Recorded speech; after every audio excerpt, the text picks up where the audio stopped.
Today, we will talk about the most common trap that Feng Shui beginners fall into.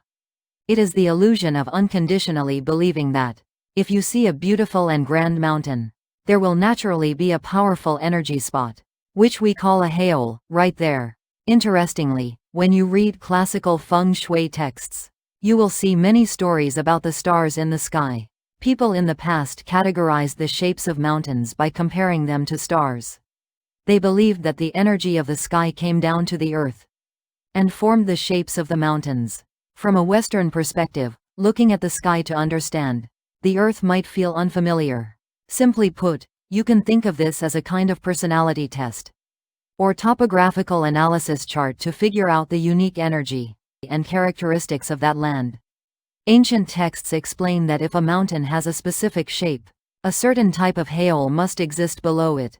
Because of this, many people mistakenly think they have found a good spot just by checking the overall outward appearance of the mountain, and they end their investigation right there. But the truth is different. Judging a Heol solely by looking at the outward shape of the mountain is exactly the same as believing you know everything about a book just by looking at its cover. Imagine a mountain shaped like a beautifully blooming flower. Anyone would guess that perfect energy is gathered right in the middle of those petals.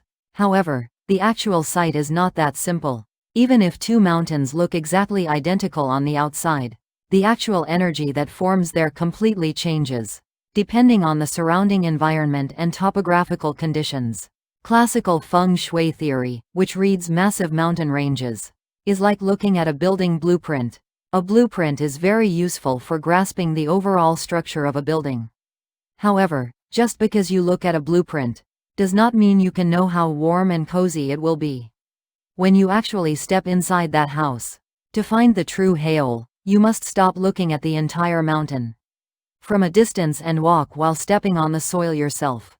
You should not rely solely on the shape of a massive mountain or the surrounding landscape. You must look very closely, like looking through a microscope, at the texture of the soil, subtle changes in elevation, and the exact point where the energy gathers.